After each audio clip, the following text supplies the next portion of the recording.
Assalamualaikum warahmatullahi wabarakatuh. Halo semuanya. Di sini kami dari kelompok Double R akan mempresentasikan hasil kerja kami mengenai analisis dan pembuatan dashboard dari dataset. Dan dataset yang kami gunakan yaitu dataset healthcare. Oke, untuk yang pertama mengenai sumber data. Dataset yang kami gunakan ini berasal dari platform Kaggle dengan judul Healthcare Dataset yang disusun oleh Prasad Patil. Dataset ini berisi 55.500 data pasien. Dataset ini juga dipilih karena strukturnya lengkap, memenuhi syarat ketentuan tugas, mulai dari informasi pasien, kondisi medis, biaya perawatan, hingga hasil pemeriksaan. Salah satu bidang yang paling relevan dekat dengan kehidupan sehari-hari, serta memiliki banyak aspek yang dapat dianalisis. Selain itu, dataset kesehatan memungkinkan munculnya berbagai insight, misalnya kita bisa mengetahui pola penyakit yang paling sering muncul, faktor yang mempengaruhi biaya perawatan, hingga hubungan usia dengan kondisi medis dan lain-lainnya. Dataset ini memiliki 15 variabel utama. Yang pertama ada nama, usia, jenis kelamin, golongan darah, tanggal pasien masuk rumah sakit, tanggal keluar rumah sakit, jenis penyakit, nama dokter, nama rumah sakit, jenis asuransi, biaya total perawatan, nomor kamar, obat utama, hasil tes, dan yang terakhir ada jenis masuk rumah sakit. Selanjutnya ada tahapan data cleaning. Yang pertama yaitu menghapus duplikasi. Dataset diperiksa dan baris yang terduplikasi dihapus untuk memastikan akurasi analisis dari jumlah awal data 55.500 menjadi 54.966. Dan yang kedua yaitu memperbaiki format data. Ada beberapa jenisnya. Yang pertama, memperbaiki penulisan nama dengan huruf besar kecil acak, contohnya seperti James Gercia. Kemudian menstandarisasi format tanggal, menghapus data baris dengan umur yang tidak wajar, dan menyamakan format data gender agar konsisten. Selanjutnya ada analisis statistik. Yang pertama ada MEAN. MEAN pada usia pasien adalah 51,53 tahun. Hal ini menunjukkan bahwa sebagian besar pasien berada pada rentang usia dewasa akhir menuju lansia. Kelompok usia ini sangat identik dengan munculnya penyakit kronis seperti hipertensi, diabetes, dan gangguan jantung yang memang terlihat dominan pada dataset. Kemudian, biaya perawatan juga memiliki rata-rata sekitar $25 dan ini nilai yang cukup tinggi. Dan hal ini menunjukkan bahwa pasien membutuhkan perawatan yang intensif atau menggunakan layanan rumah sakit yang cenderung mahal. Kemudian ada nomor kamar dengan rata-rata 301. Hal ini menandakan bahwa rumah sakit memiliki banyak ruang perawatan serta penyebaran kamar cukup merata di seluruh gedung atau fasilitas. Yang kedua, analisis statistik pada median atau nilai tengah. Yang pertama, nilai tengah pada usia adalah 52 tahun, sangat dekat dengan MEAN. Ini berarti distribusi usia pasien tidak terlalu condong ke salah satu sisi atau tidak banyak anak-anak. Kemudian ada median pada biaya perawatan, yaitu sangat mendekati MEAN. Hal ini menunjukkan bahwa mayoritas pasien memiliki rentang biaya yang konsisten. Dan yang terakhir ada median pada nomor kamar, yaitu 302. Ini mengindikasikan penyebaran kamar yang digunakan merata. Yang ketiga ada analisis statik pada modus atau nilai yang sering muncul. Yang pertama yaitu usia 38 adalah usia yang paling sering muncul. Dan yang kedua, kamar 393 adalah kamar yang paling sering digunakan. Dan yang terakhir ada analisis statistik pada standar deviasi. Yang pertama pada umur, standar deviasinya 19,60. Variasi usia pasiennya cukup tinggi, sekitar 20 tahun. Artinya pasien berasal dari berbagai kelompok umur, rentang mulai dari remaja, dewasa muda, dewasa hingga lansia. Dan yang kedua, standar deviasi pada biaya perawatan. Standar deviasinya cukup tinggi, mencapai 14.000, dan hal ini menunjukkan bahwa biaya perawatan sangat berfluktuasi. Penyebabnya perbedaan jenis penyakit, lama rawat inap, jenis tindakan, obat yang digunakan, dan lain-lainnya. Dan yang terakhir ada standar deviasi pada nomor kamar, yaitu 115,22, dan hal ini cukup besar juga dan menunjukkan bahwa kamar yang dipakai tersebar dari angka rendah hingga tinggi. Selanjutnya, saya di sini akan menjelaskan tentang bagian dashboard dan isinya. Yang pertama ada pie chart. Pie chart ini menunjukkan proporsi kondisi medis. Setiap angkanya menunjukkan berapa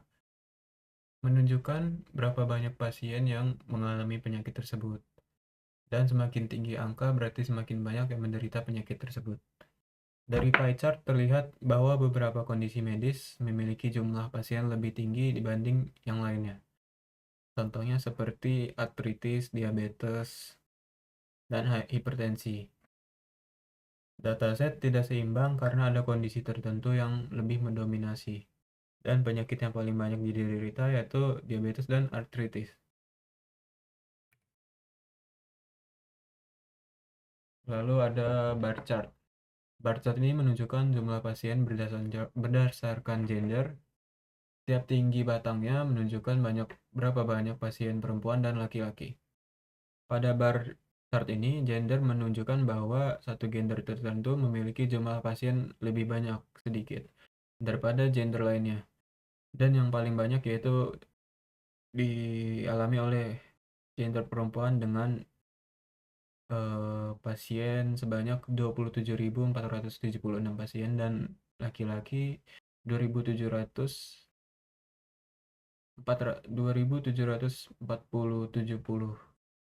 2.770 pasien. Selanjutnya, bar chart kedua. Bar chart ini menunjukkan rata-rata usia berdasarkan kondisi. Tiap tinggi batangnya menunjukkan usia pasien dengan kondisi tertentu. Yang poin pertama, beberapa kondisi banyak dialami usia muda. Poin kedua, beberapa kondisi lain dominan pada usia lebih tua. Dari usia 13 sampai 30 tahun, penyakit yang didominasi adalah penyakit obesitas dan kanker. Sedangkan usia 31 hingga 60 tahun mendominasi penyakit artritis dan diabetes. Dan di usia 61 hingga 89 tahun mendominasi penyakit asma dan hipertensi. Selanjutnya ada scatter plot.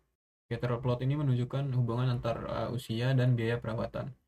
Scatter plot di bawah ini menunjukkan bahwa tidak ada pola tertentu, jadi usia tidak mempengaruhi besarnya berapa biaya perawatan.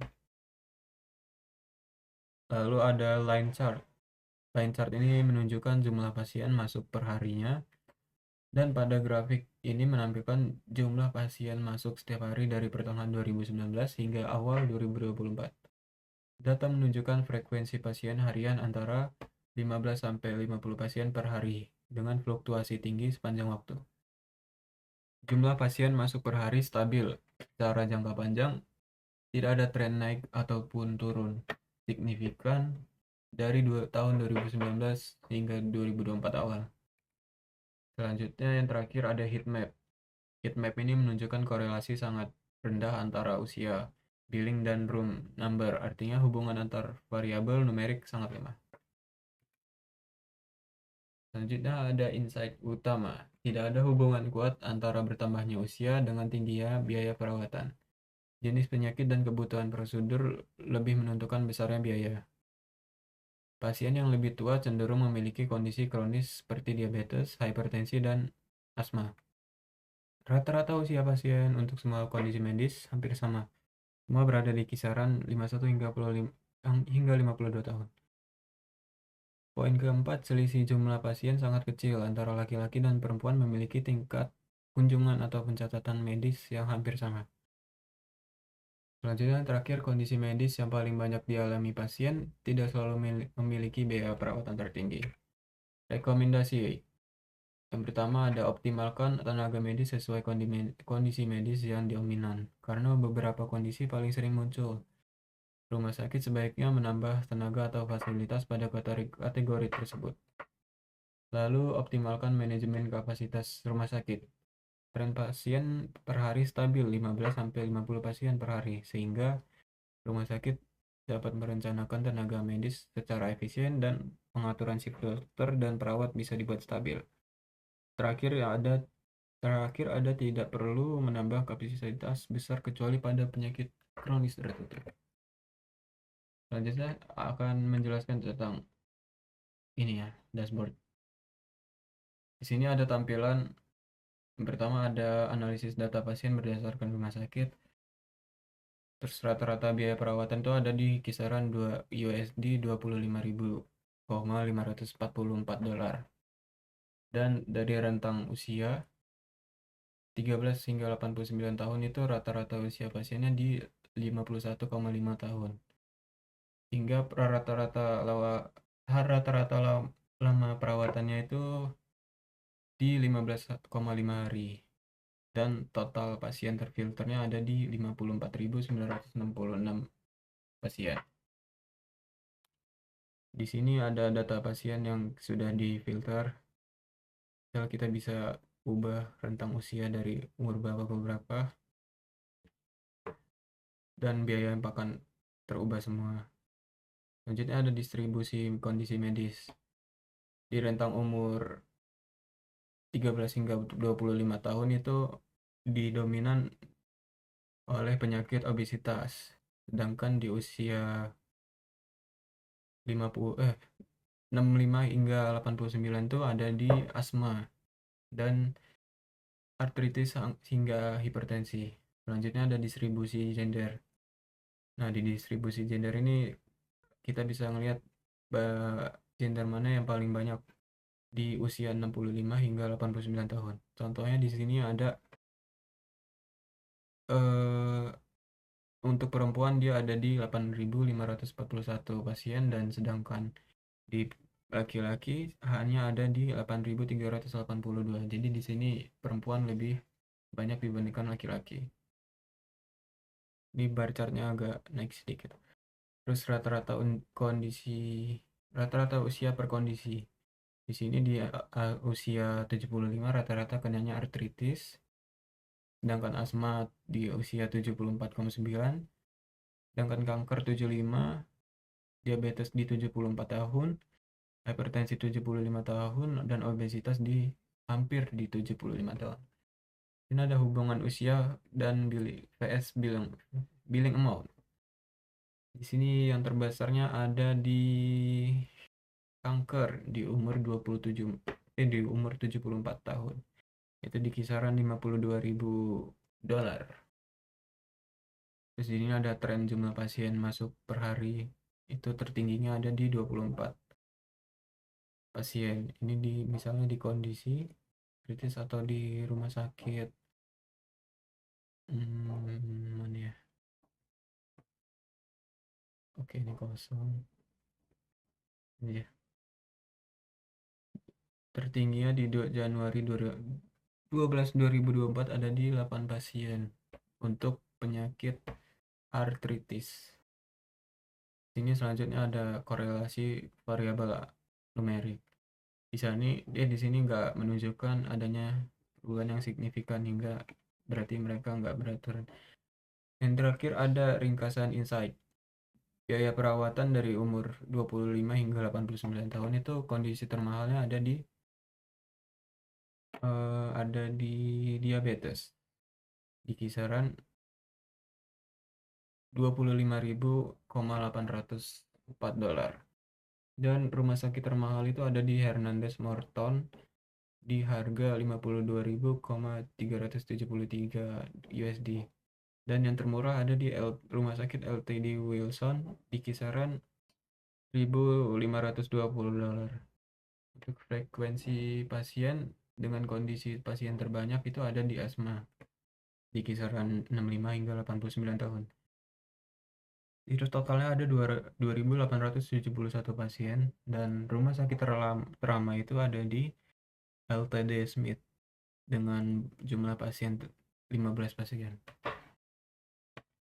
Selanjutnya ada kesimpulan.